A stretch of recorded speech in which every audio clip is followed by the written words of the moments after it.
I want to introduce our guest speakers today. I'm going to start with Mary Smith here in the end. Mary's Corporate Relocation Manager for Greenwich Realty. She's worked for Greenwich for over 13 years. She develops relationships with human resource departments for corporations in West Michigan. When the corporations are recruiting candidates from outside West Michigan, she talks with the candidates to learn about them, their families, their lifestyles, and the things that are important to them in the community, neighborhood, and home. Mary coordinates a personalized area overview tour for the candidates with one of Greenwich's relocation trained realtors. Her goal is to help the candidates or new hires and their family to see Grand Rapids is a great place to live and work. Once the candidate is hired, Mary and her team assist with locating housing, both temporary and permanent, and helping the transferees in settling into the area. Mary's a member of the Medical Mile Resource Group and Hello West Michigan. We also have Julia Harris. Julia is a realtor and a CTA, and everybody knows what a CTA is, right? Oh, I have too. Somebody does. I didn't either, but I asked. Which is a certified tourism ambassador. Yeah. Got that. With the 86 Degree West Group of Keller Williams North Market Center. Julia's experiences in healthcare as a clinician, she'd been an occupational therapist practicing in the Grand Rapids area. In the past 10 years, her path led to a career in healthcare administration, leading a team of professionals in physician recruitment, relations, and concierge services. She's worked with many multinational families, immigration attorneys, financial institutions, helping facilitate a smooth transition to West Michigan for many families. Her healthcare experience recently led her to the conclusion that there is a very unique niche which exists here in West Michigan to partner with the best the community has to offer and help organizations attract and retain top talent. Her goal is to create refreshed services to meet this need. 86 Degree West formed 8 short months ago. They've assisted 140 executive families relocating to West Michigan area, finding home and services in Grand Rapids, Holland, and areas north. The core team is currently comprised of 4 full-time realtors and several engaged community partners which help make up an integrated network. As all of you, the 86 Degree West Group is committed to the work and to creating the relationships necessary to facilitate a smooth transition for all of our families. We do understand there are extras that are often involved in the multinational family relocation process and experience. Along with you, 86 Degree West wishes to welcome warmly, expressing West Michigan nice and showing off all West Michigan has to offer. Both of these ladies are involved in relocating and working with multinational clients, and they're here today to share their experiences on just give you some insights, some of the challenges, some of the pitfalls, or whatever, so that you know what you're going to be dealing with that. And I think they'll both probably talk for about 20 minutes or so, and then we're going to follow up with questions and answers so you can ask about some particular questions. I should take that back. Ask general questions. We don't want to settle your broker issues today. And that. So with that, I'm gonna let Mary start. The floor is yours. Okay. About 5 years ago, I was asked by one of my corporate clients how many countries I had worked with clients from, and at that point, I recall about 17. And I'm sure that has expanded since that point to well over 25 to 30 different countries as the first point of contact for our relocating clients. 2 years ago, I was working with a transfer who had just come in from China. And prior to that, a couple days before, I had done a tour for a client that came in from Singapore and had worked with a family from Europe, I think.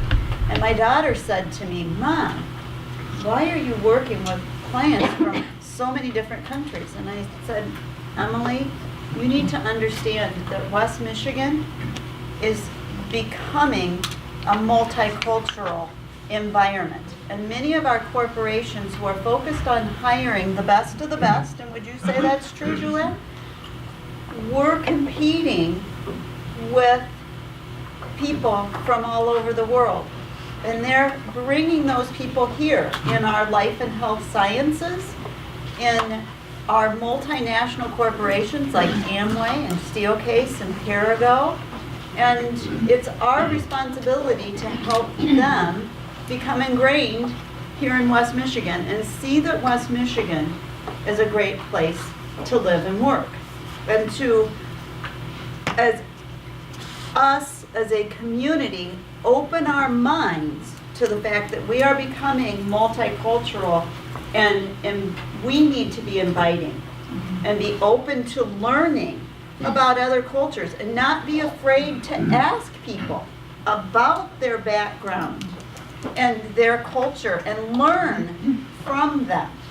It's very important we do that as this community continues to change and the face of the environment continues to change. And it's not just about my welcoming them initially, Julia's welcoming them, but it's about all of us as realtors, as neighbors, as committee members in other volunteer organizations, to be open and welcoming and encourage them to sink roots in West Michigan. I'd really prepared some notes just about one transaction that Michael and I had focused on, but I think focusing on some things like understanding when you're working with clients from other countries, there may be a language barrier. And don't assume that just because someone's coming from India, they may speak one language. In India, every state has a different language. So it's very different, their culture, even from state to state within the country. But taking the time to make sure if you're not understanding something that they have said, asking. Oftentimes when you talk over the phone, it's more difficult to understand than when you're conversing face to face.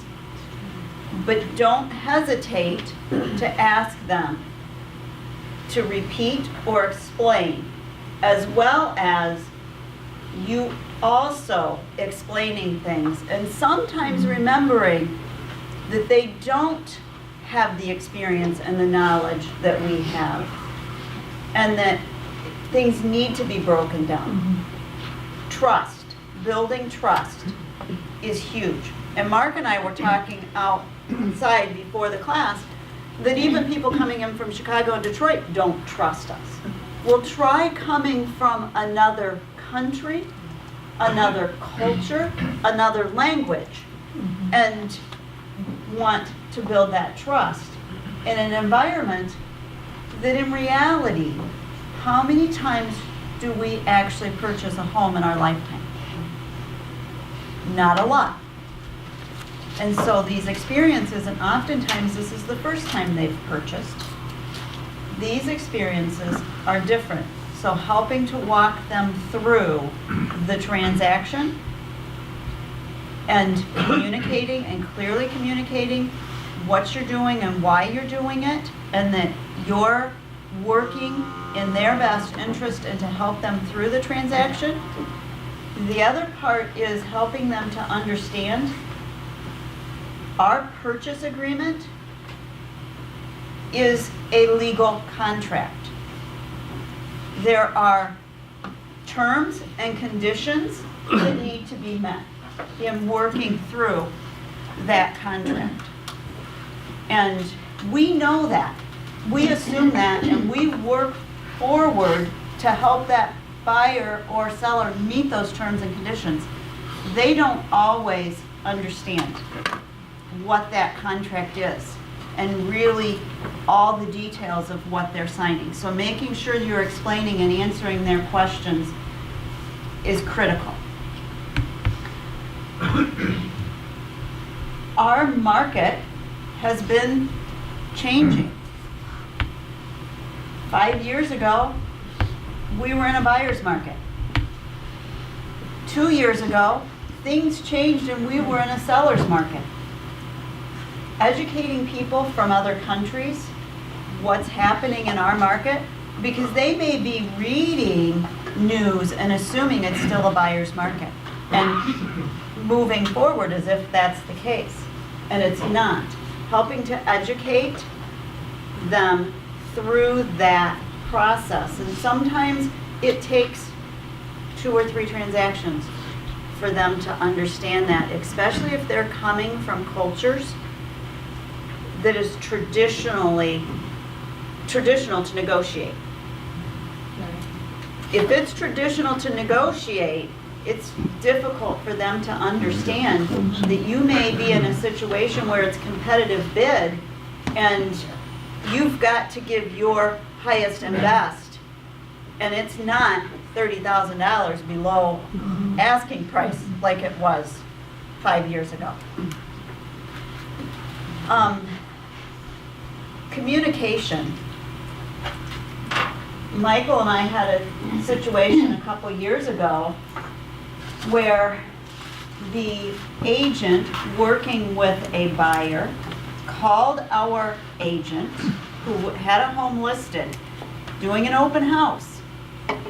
He wanted to bring his buyer in at the end of the open house, asked our agent to leave and that he would lock up, but he wanted to bring them in at the end of the open house. And that he really had asked, if I recall, Michael, that our agent not interact with them, but just let them come through the house. What happened to be, they came into the open house, but another party came in after them. And our agent hadn't quite left yet. He was picking up his things, and he greeted them, but he didn't say a whole lot to them when they came in because their agent was with them. The other party came in, and they started asking him questions, and he was responding to their questions and had greeted them as we normally would in an open house. And the other agent's clients were watching. They were of Indian descent, and they felt that he had not warmly greeted them, that he had not answered their questions because he was deferring to their agent as he had asked, and that he had discriminated against them. And they ultimately called Michael and came in and sat down with Michael. We sat down with both agents and discussed the situation, and it was clearly a miscommunication. It was not our agent's intent to not treat them exactly the same way. He was trying to respect the wishes of their agent who had called him prior. We had another situation that we had a client in early 2013, December of 2012, I did their initial counseling call. They were, again, of Indian descent, were living in Cincinnati, Ohio, looking at an opportunity to relocate here. We were asked to do the area tour. Our agent did the tour. The family, their 3 small boys came up. They did an overview tour of Grand Rapids, and they loved the area. Accepted the position. He moved up here the 1st of February in temporary housing in a Staybridge Suites. She was living in Ohio with 3 very rambunctious little boys. And they came up on their first home finding trip. They looked at 35 houses in one day with 3 little boys. And my agent approached it as, I'm going to beat my record of 37. He didn't get to 37, but they looked at all those homes in one day. Very, very quickly, very patiently. They found a home they liked. They wrote an offer. They were in a competitive bid situation. They lost to a higher bidder. So that was first experience. Remember, this is 2013. The market is just starting to shift for all of us. It's a little bit of an education. Wife comes back, they change their parameters, they continue to look. The agent's going out with the transferee during the week. Wife comes up from Cincinnati with the boys on the weekend. They look at additional homes. They went through a home. The seller happened to be home during the showing. The list agent requested that the seller be home. Seller's wife interacted, communicated with them, had conversations. Again, they looked at comparables, wrote an offer. They did not get the property. The seller chose to go with another offer that was lower. And the list agent, who was very, very experienced, told our agent, I've never seen this, but they had interacted with this other couple, young professional couple coming into the medical field. They had interacted with them and really liked them, so chose to go with their offer. Our client could have potentially questioned if it was discrimination, but he didn't. He was very positive, and he just said, you know, I don't think God wants us to be in that house. And they continued looking, continued going out during the week, and then the wife would come in on weekends. And they wrote a third offer. The third offer, now each time our agent is sitting down, doing comparable solds, going through the numbers, they're talking about the numbers, our client is getting to understand the market and values. They wrote a third offer. The seller was not willing to budge on his list price or come down to his offer. He chose to walk away. He felt it was overpriced. The agent agreed with him. He chose to walk away. Continue looking. Now we're into March. On March 11th, they found another home. They wrote an offer. They wrote the offer non-contingent on their sale, the sale of their home in Ohio. The pre-approval letter clearly stated it was that loan was contingent on the sale of the home in Ohio. Our client, our agent, doing his due diligence before submitting the offer, called the loan originator for the client and asked if he was in fact approved non-contingent, and she said no. She followed up with the client. They worked out whatever needed to be done to take care of that, got approved non-contingent. He sent an email with the approval letter non-contingent, but also telling our agent that he had never had a transaction where an agent had acted like a lender, and his responsibility was only to assist in submitting the offer and working through the real estate transaction. Their offer was accepted, non-contingent on the sale in Ohio.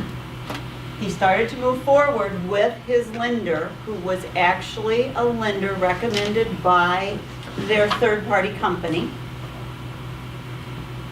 He started working through that process, and about 3 weeks prior to April 30th, which was the agreed upon close date, our client notified our agent that he had decided the lender was taking advantage of the clients that were being referred to them by the third-party company, charging too high of fees, and he was going to pursue another lender. Went online, started working with a lender out of California.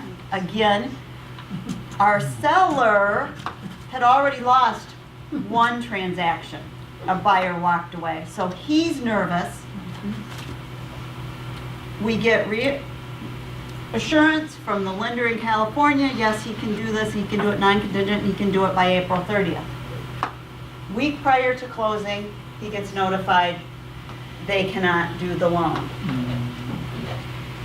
So at that point then, our agent is still trying to keep the transaction together, keep the seller happy and not wanting to terminate a deal, because he hadn't complied and them losing their earnest money.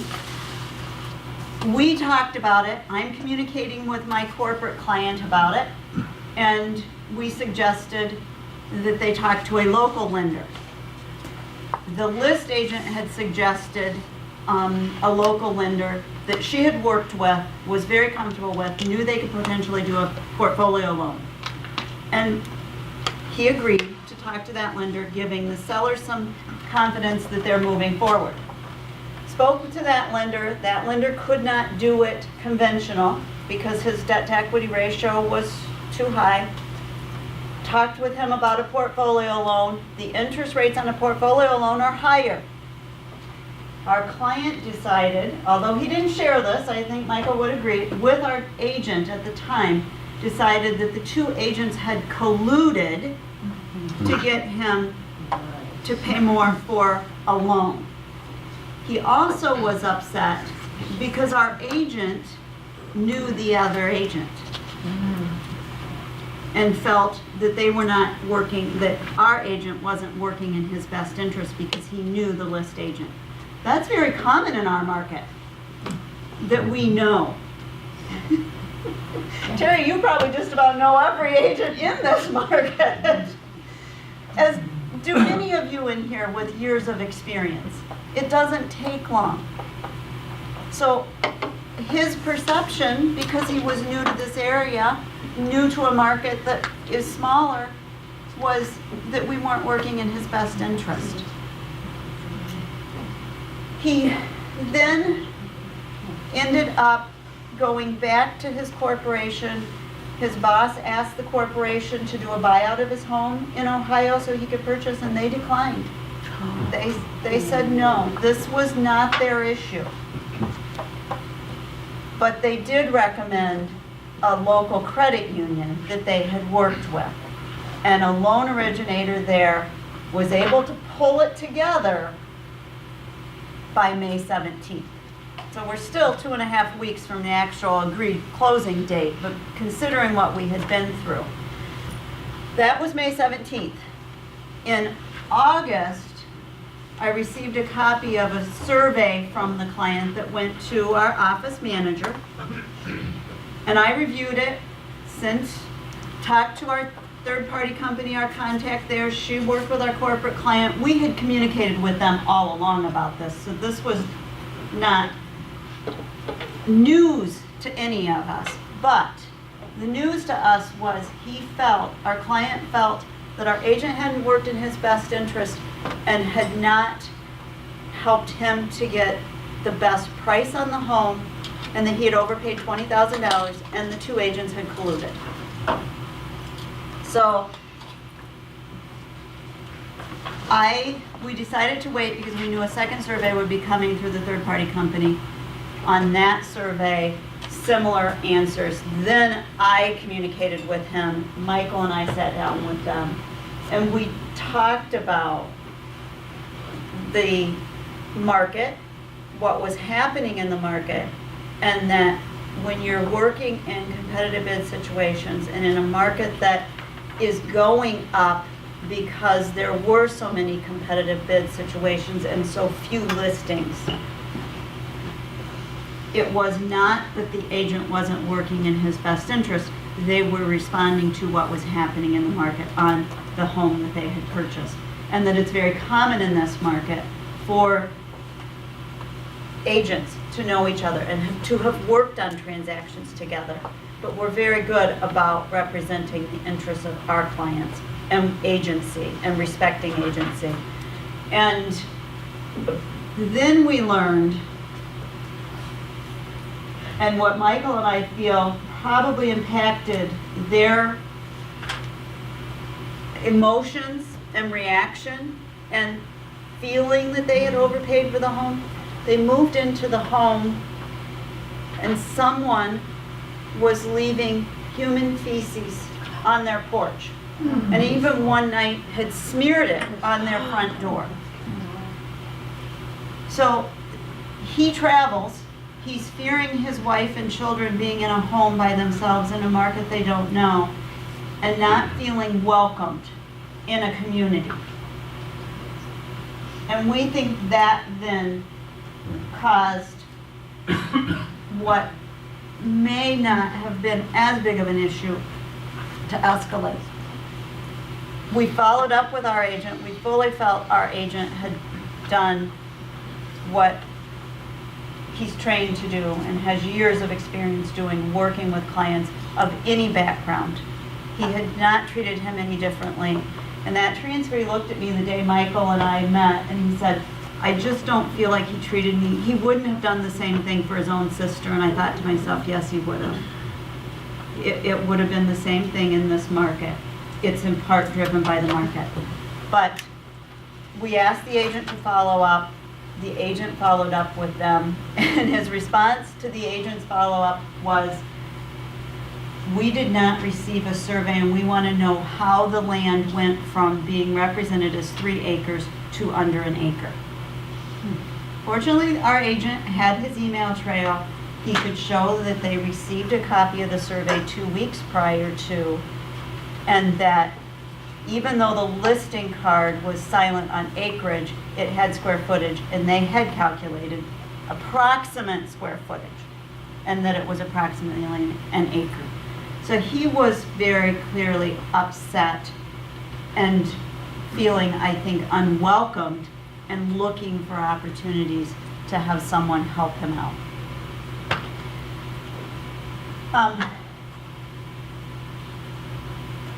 Through my experiences, when we're working with international clients, building the trust, understanding their needs, destination, grocery store, where do they go to have their autos repaired? How do they buy automobiles? Where do they get appliances and furniture? The everyday living pieces are important to them as well when they're making these transitions. So working with clients, building the trust, and then listening and understanding that this is much greater than a client moving from Granville to Cascade. This is all new to them. And even the simple everyday things are new. And helping them understand, how do they get that? How do they connect with other people of their same culture? So understanding there's a Chinese Cultural Association, the Multicultural Association of Professionals, there's a very tight-knit Indian community here. And connecting them with people of those communities quickly is very important. Thank you. I'm just going to piggyback one thing, because that last one sounded so depressing, the way these people were when they moved into the neighborhood. The neighborhood stepped up, and we talked to the police or the sheriff, whoever, Yep. stepped up, and they went out of their way to check it out. And whatever it wasn't really, the neighborhood in general was appalled at what was going on. So it was a really an isolated situation, but it's just the way it's perceived when you're not from here and you come and get treated differently. So it ended up better than it sounded, yeah. but because the neighborhood came through and was very supportive of that family moved into the neighborhood. So Yep. I'm sorry to interrupt it. No, I'm glad you added. Well, thank you all. Thanks for the opportunity to be here. And as Michael mentioned, I was a physician recruiter for many years, and what I envisioned was an extension of the relocation process and the integration process for the community to complement the recruitment process. And I'm not just talking about corporations and organizations recruitment initiatives, but the communities that are recruiting top talent. And right now, West Michigan as a region is definitely attracting top talent. So there are 2 initiatives that I think if you're not aware of these 2 initiatives, it might be nice to have it in your back pocket. One is Governor Snyder in January of 2014. He assembled the Michigan Office of for New Americans. It's ONA. So it's Michigan Office for New Americans.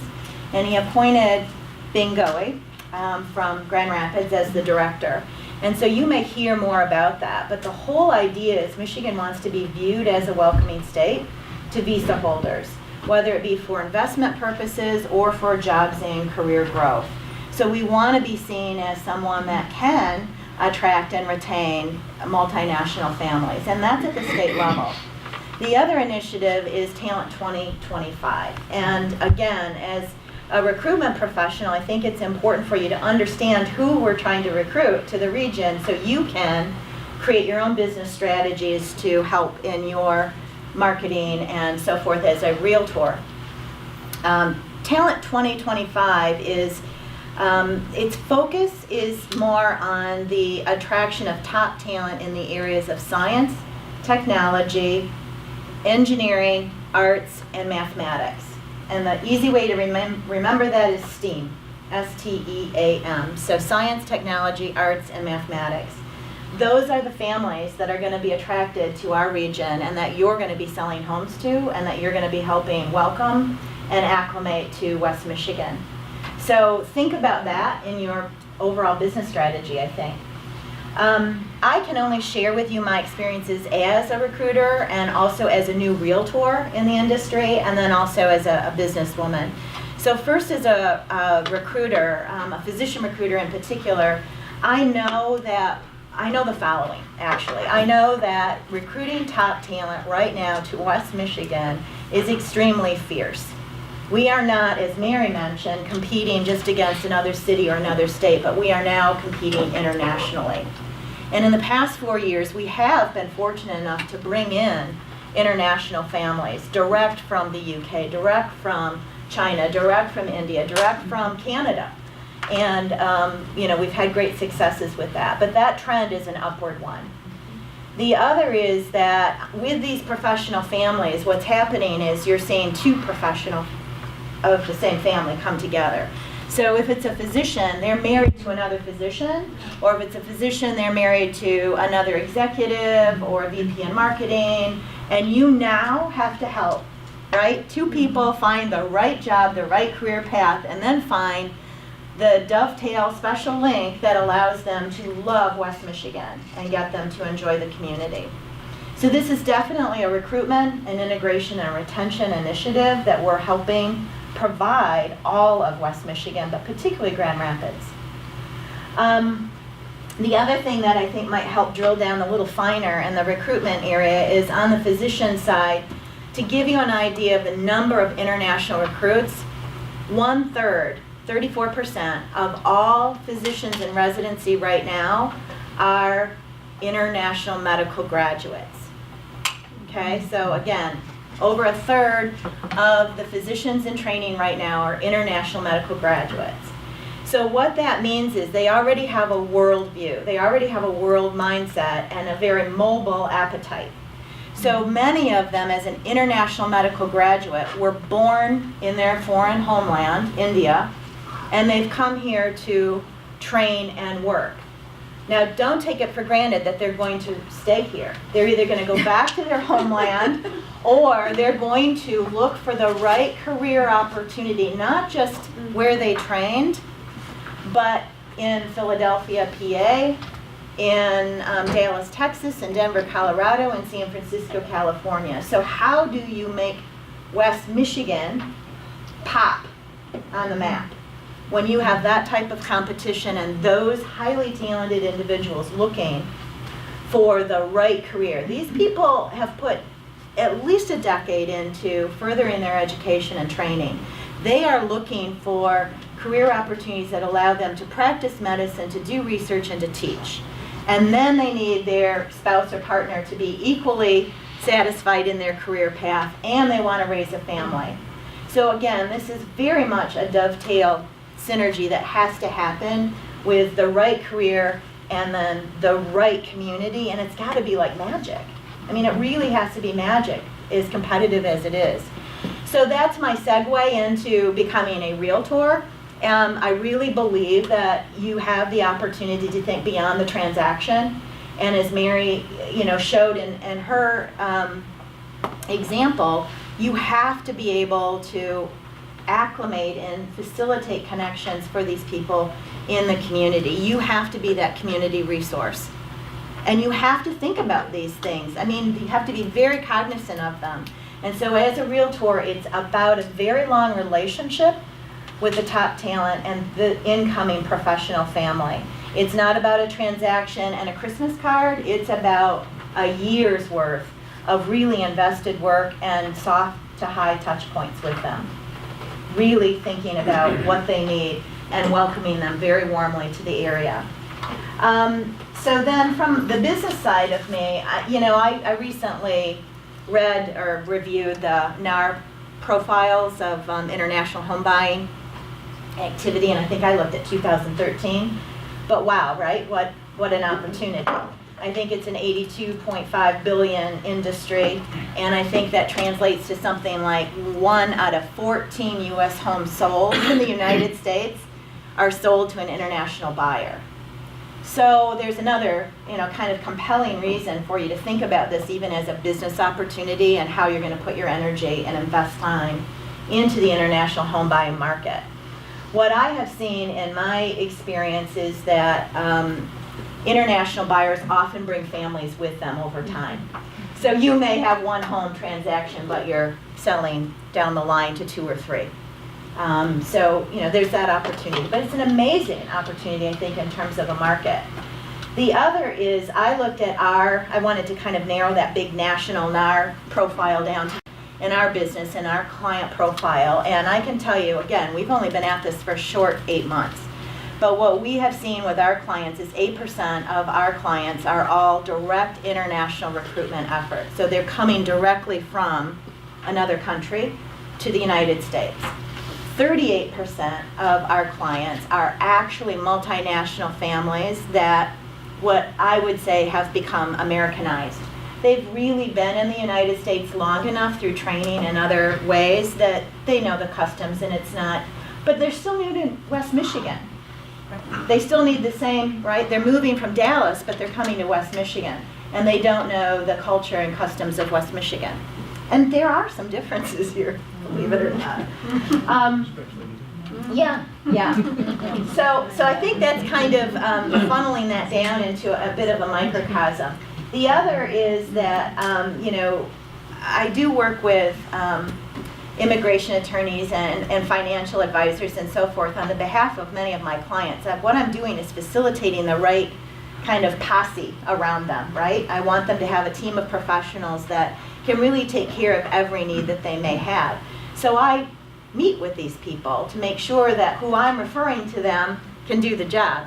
And one of the things that you will find with families that are being recruited directly from a foreign land and coming to the United States, they often do have an immigration attorney, which you're going to learn about, but an immigration attorney is really dealing with the employer and your client. You need to be aware of the fact that they're on a timeline and that it is a very important timeline and that there's an application process. But in my view, I look at it as the client is absolutely immersed in immigration paperwork and in employer paperwork. And anything I can do as a relocation service, take off their plate and help them with, I want to do that. That's the right thing to do, first of all. But secondly, it really does further your relationship with that client. And in many cultures, particularly China, they want to form a relationship first before they do business with you. So there's those nuances you need to be aware of. The other is, as a woman, sometimes it's more difficult to get the business from Middle Easterners. And so I'm very careful about the fact of how I approach families that I've never met from the Middle East, for example.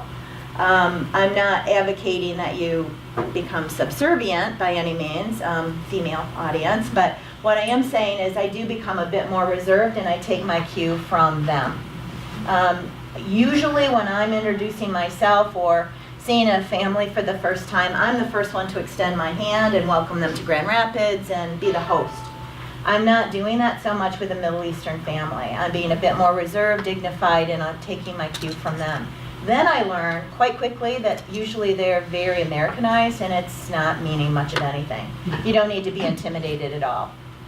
But I do Google a lot. I do my homework, and I think that's what you have to do when you're dealing with your multinational families and you're meeting them for the first time, there's a lot of confusion about the Muslim religion. I know that there is out there, and what you need to do is Google that. And you can come up with a quick 4-page, everything about Muslim religion and customs and culture within 5 minutes. And that's going to give you your roadmap of how to approach those clients. I think the other thing that is important to know is trust. When Mary's talking about trust, we talk a lot about this in the finance world. There are cultural differences in how they trust where their money is going. So I have many clients to this day that still are banking in New York City and not banking here locally, which is what I would like them to do. Because after all, we build a diverse workforce, we build a diverse, culturally diverse community. We want the investments here as well. That's good for all of us. But that trust element is very real, even today. And I have clients that are still not willing to move their money from New York to Grand Rapids, Michigan. The other is Social Security number. If you're working with someone coming from Germany or the UK and they're on the immigration trail, know that there's generally a lapse in the time they get their Social Security number, and you may literally physically want to take them down to the Social Security office. You may need to think about driving. You may need to think about jungle driving. I don't know if you know, there's jungle driving here, and you have your, oftentimes the spouses need to know how to drive because they've always used a subway or transit. And I am constantly taking people to the DMV and to Social Security office because of that.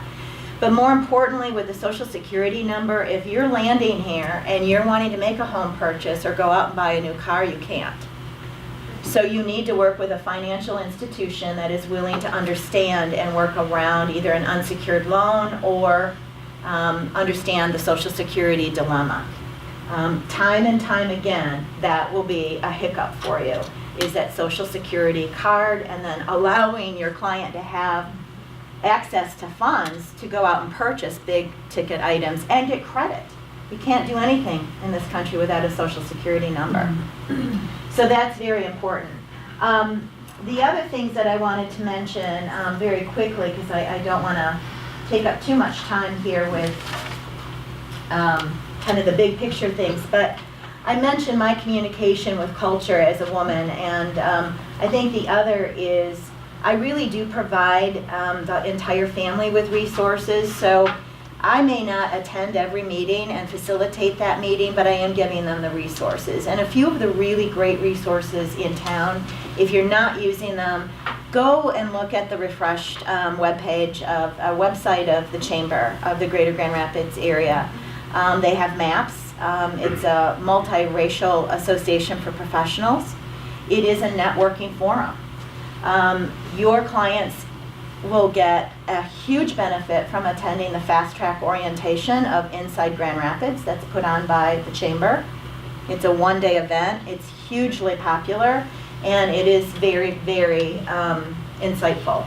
The other is they hold welcome lunches. So actual welcome luncheons with people. So if you have families that need to get acclimated, call the Chamber and get them in a welcome lunch. I mean, what better way than to offer that as an opportunity to your clients. The other is Experience Grand Rapids. That's another great website that I give all of my clients. It talks about everything from culture, the arts, to the schools. It's very much like the Hello West Michigan website. If you're not using that, that's another one I use a great deal.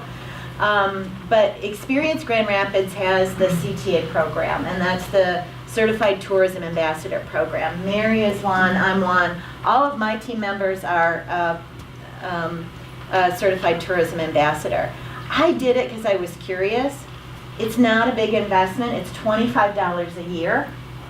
It's about 4 hours of your time, and you volunteer in some of the community events, which is a wonderful way to get to know what's happening in the community. And the real gem of the CTA program is they have a website and resources. So I went to the CTA website yesterday and I Googled multiculturalism, and I came up with 4 resources on how to interact with 4 different ethnicities. and cultures. So again, it's a great resource right at your fingertips. And I would encourage you to think about becoming a CTA, because it really does translate not just from the tourist industry, but to what you're doing and highlighting and showcasing all of West Michigan. And then lastly, there are some grassroots programs. Mary mentioned a couple, I think, and the 3 C's is a group of women really that get together at the Ada Church, and they are culturally diverse, and they're there to welcome and inform and help people find the right grocery store when things come up. So there are grassroots, kind of coffee clutches that occur throughout the community that are a big resource that you just need to tap into and allow your clients to know about. I think, it's an exciting time. Again, it's all about how do we make West Michigan pop when there's so much competition for all of this top talent to go somewhere else, including internationally, and then how do we welcome folks here? And I, for one, really see, this recruitment, relocation, and integration process tightly intertwined, and it's a continuum, and it's a relationship that lasts well over a year, and it will pay off for you. And so I encourage you to think about helping Grand Rapids and West Michigan as a region really become more culturally diverse, because it betters all of us. The workforce is already miles ahead of us in really trying to recruit people from all different places from around the world. The Lakeshore in particular is recruiting all over the world. So I think if you haven't worked with a multinational client, you will. And you just need to know that it doesn't need to be intimidating. You're there with good intention, you'll do the good work, and there's plenty of resources available for you. So I thank you.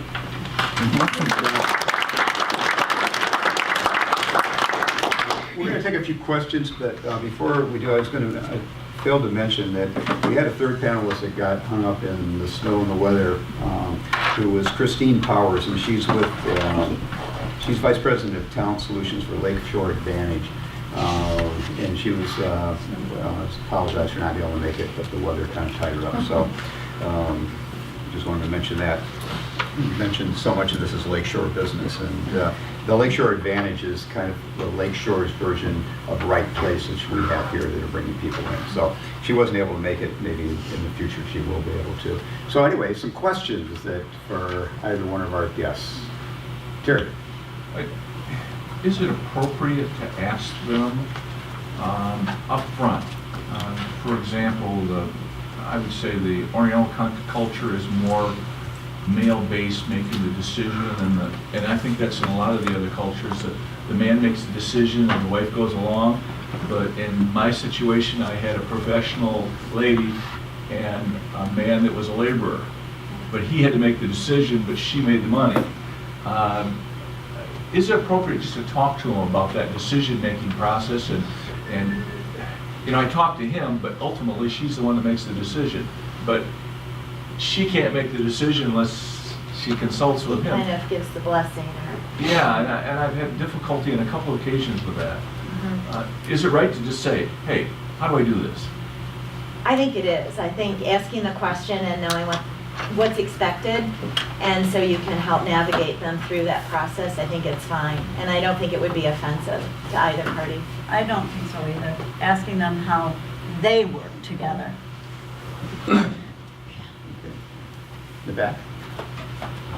At what point, or is it or is it not, I don't know, because if you're unsure of someone's, if you're curious to know what exactly where they're from or whatever, is that inappropriate to ask, or would you just want to tiptoe around that? Or I'm always just curious, I'm very well versed, but once in a while I get stumped. Yeah.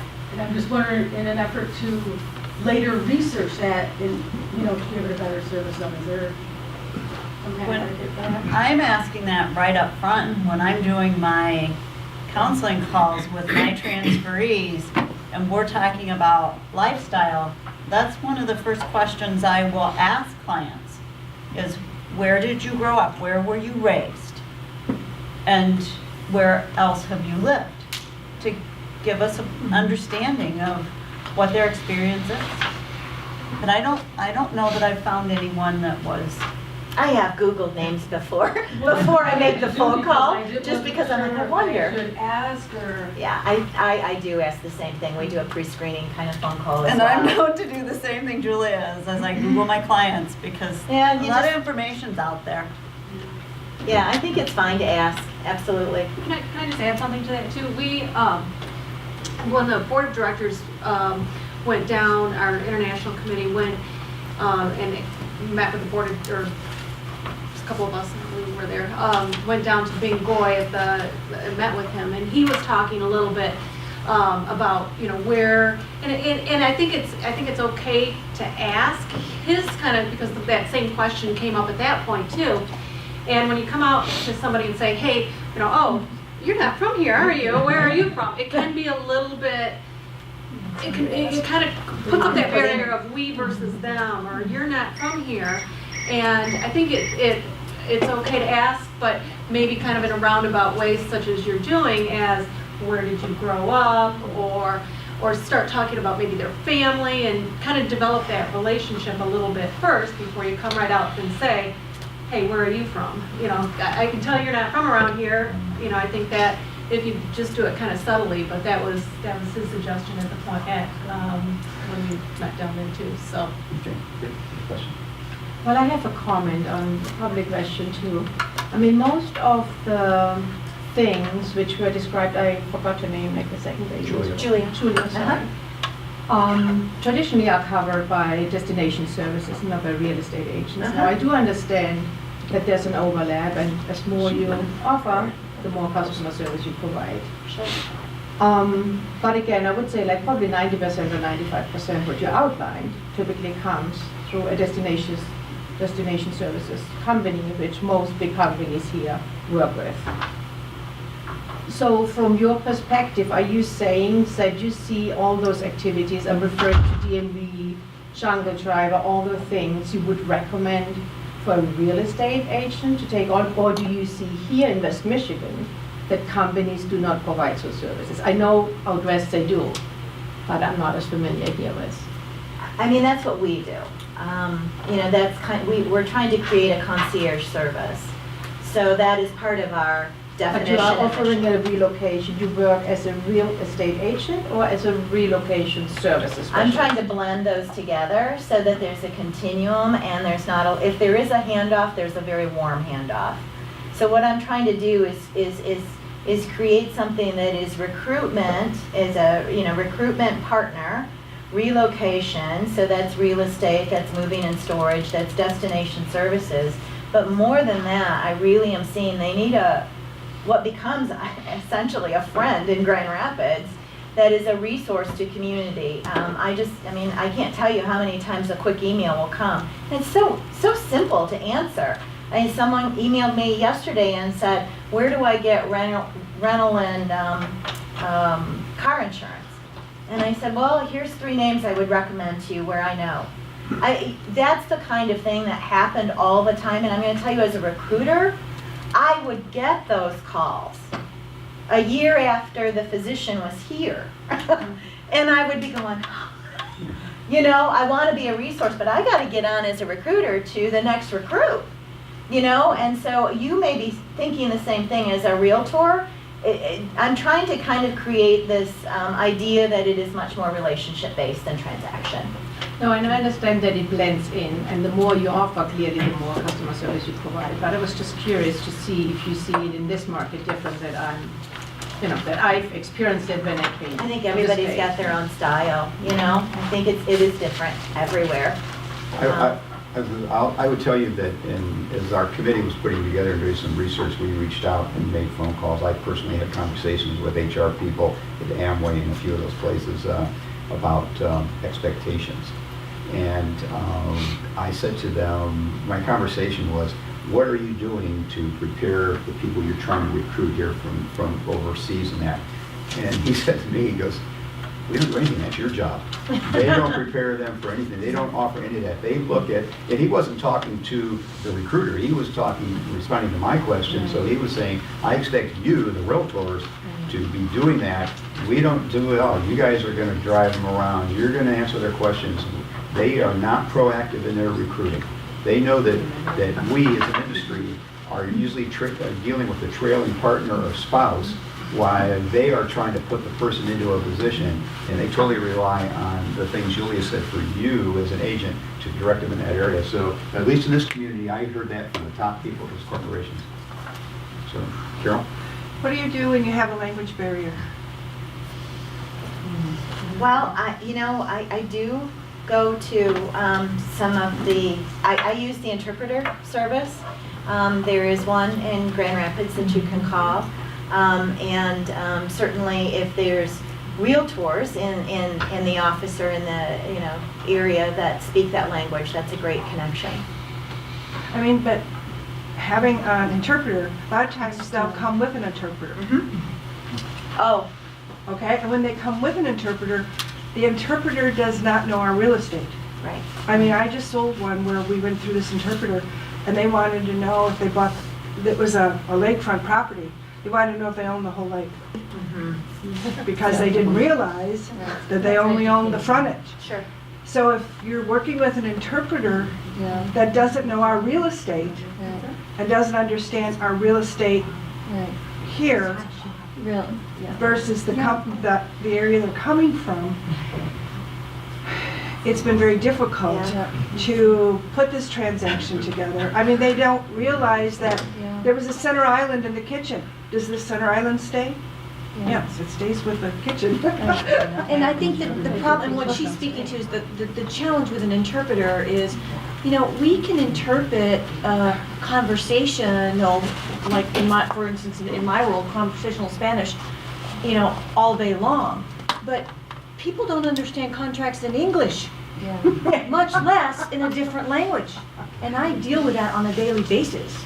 It's really, really tough. And I came from that culture. Yeah. And it's still hard.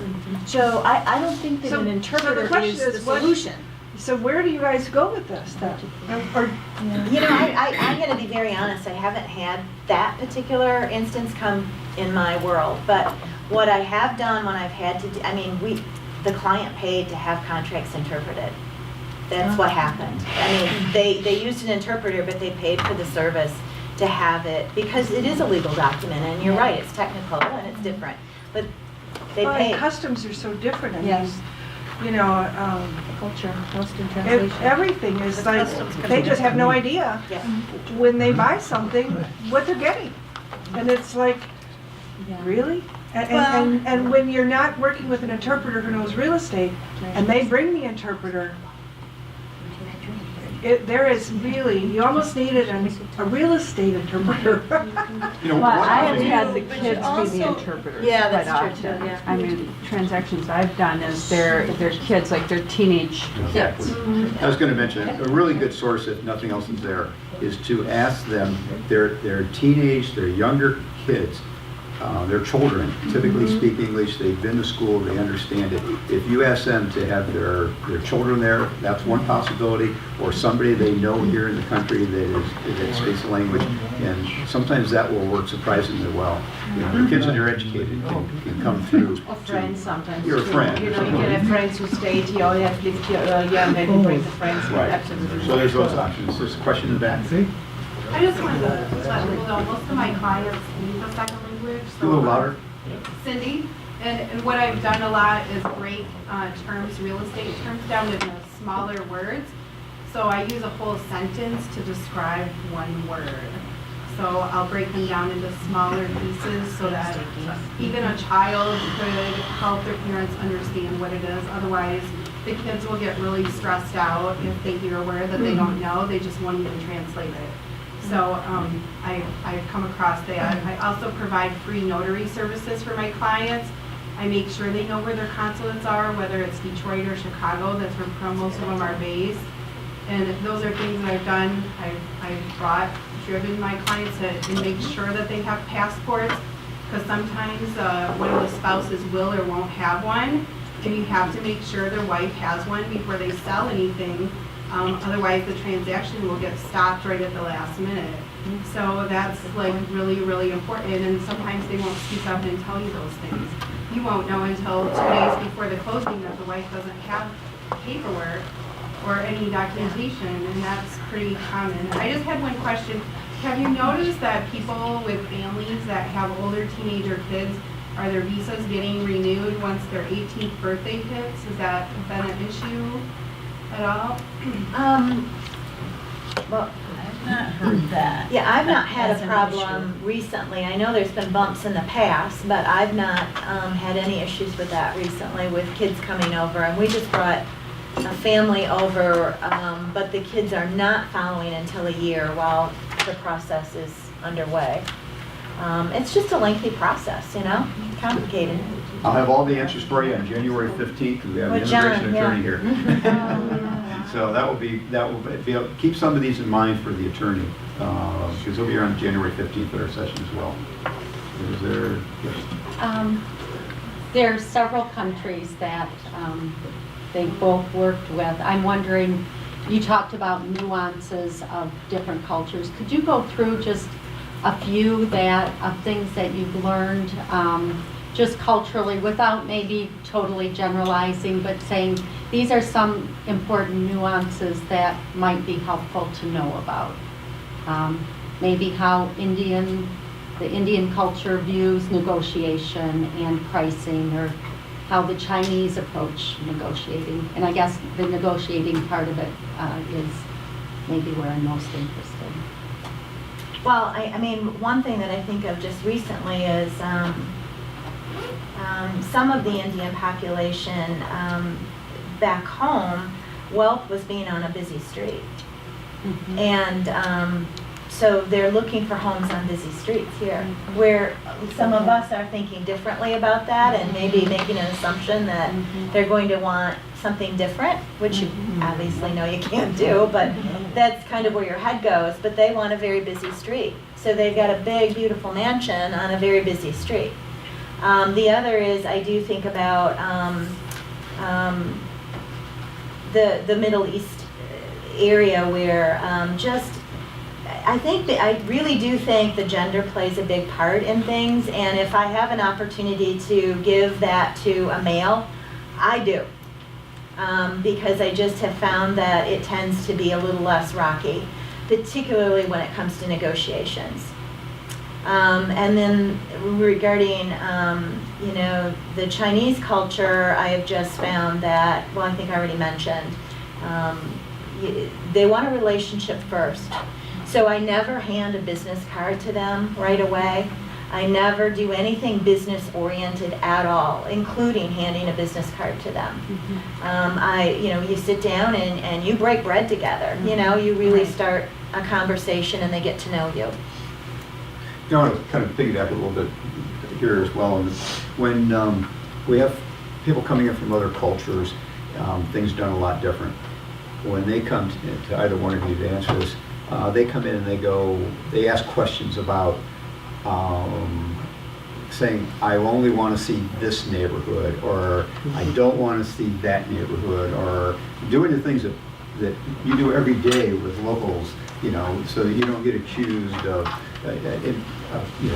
redlining. You don't get accused of not showing them an area, or they say, I only want to see whatever. I only want to see an area where it's only white people live, or something like that. Questions that we deal with every day, but they come from a culture where those things are probably normal in that. So the question is, how do you deal with those types of questions that would come up from somebody making demands, wanting information that puts you and your license in jeopardy? I don't ask these questions. I tell them right up front that by licensing law, we are not allowed to share that information.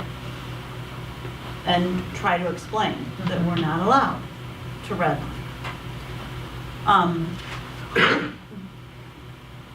I don't necessarily have specifics about negotiation, but some of your Middle Eastern cultures, they want a home that faces north. The front door needs to face north or east. And they also want all brick. And that's not something that's extremely common here because of the cost of construction of brick. But that is what they're accustomed to in their home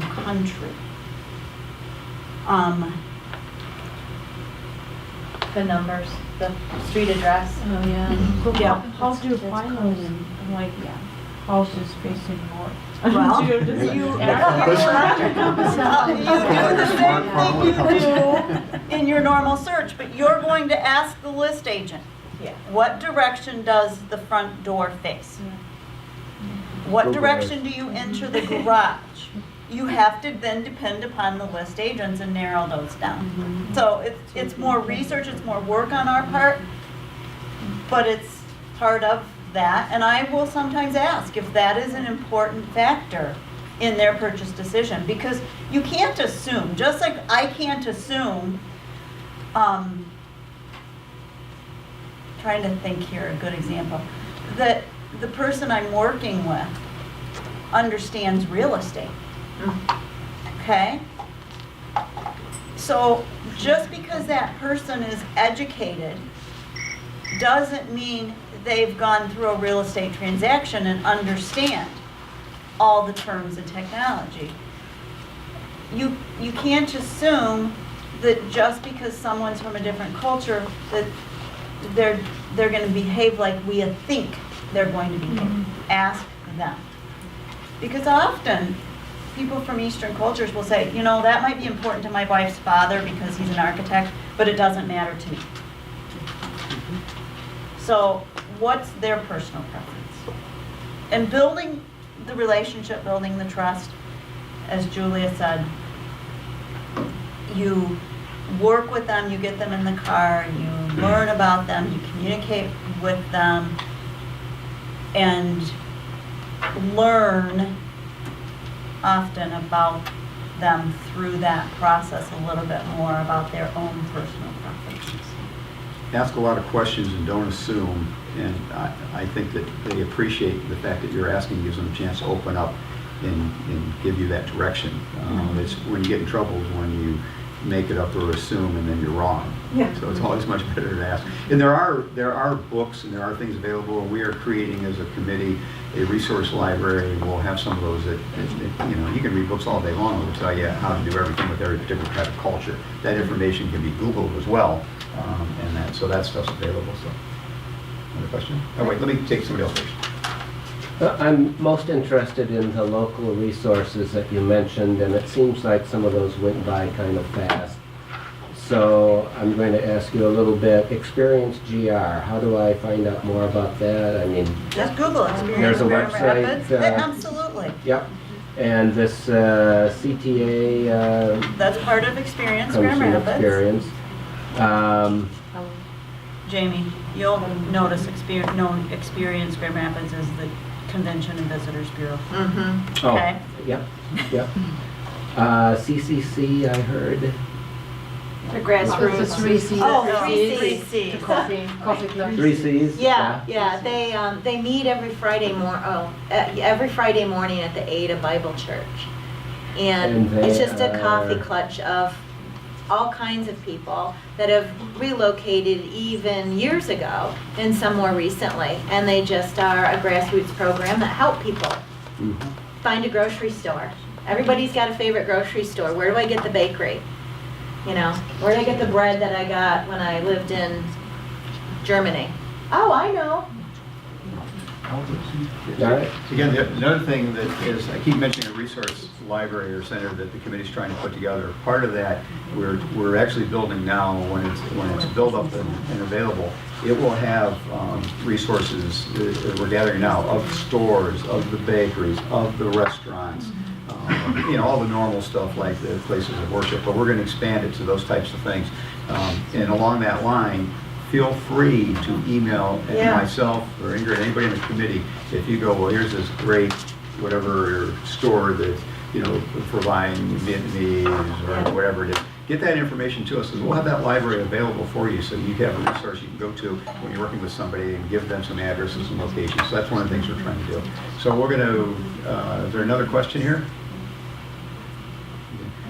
I want to thank both of you very much. We could sit here for hours.